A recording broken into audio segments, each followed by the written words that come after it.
all the four Aimmas. May Allah have mercy on all four of them. There were many Aimmas. The more four famous one, Abu Hanifa, may Allah have mercy on him. Then we have Imam Malik, may Allah have mercy on him. Imam Shafi, may Allah have mercy on him. And Imam Ahmad ibn Hanbal, may Allah have mercy on him. All of them were great scholars. All of them told that you have to go back to Allah and His Rasul.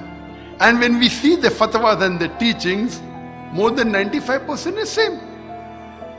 In points where they differed, all of them said that when you find a hadith which is sahih, that is my madhab. Abu Hanifa, may Allah have mercy on him, said, Rahimullah. Imam Shafi, may Allah have mercy on him, he said that. And all the four Imams said that if you find any of my opinion which goes against the book of Allah or the teachings of Prophet Muhammad sallallahu alaihi wasallam, ignore my opinion. So all these Aimmas came to educate the Muslim Ummah, not to divide them. It is we followers who fight amongst ourselves. The Aimmas never fought. They were great scholars. And as I told you, 95% is the same.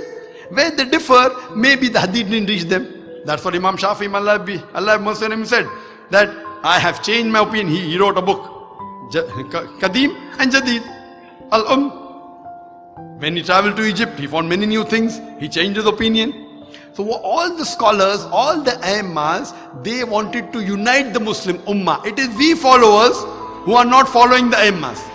The Aimmas never said that you divide. All the Aimmas said, all the four great Aimmas said that go back to Allah and His Rasul. It is we who fight amongst ourselves. All of them respected the opinion of the other.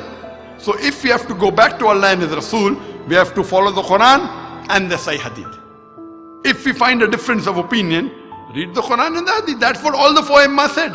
If you find my opinion, which is not as per the opinion of Allah and His Rasul, you ignore my opinion. So that's what I'm telling the Muslim Ummah, we should not fight over trivial issues. And even if we differ, you stick to your opinion, I stick to my opinion, we don't fight over it. We don't take out swords. We don't abuse each other. We don't call one another kafir. We have to agree to this. We have to point out our proof. Now if I show you the proof from Quran, and if you really believe in the Quran, you'll follow. I will show you a hadith. If it says you'll follow, if there's a different interpretation and we differ, no problem. We agree to disagree with the different opinion. But we should not fight. We should not abuse each other. We should not call one another kafir.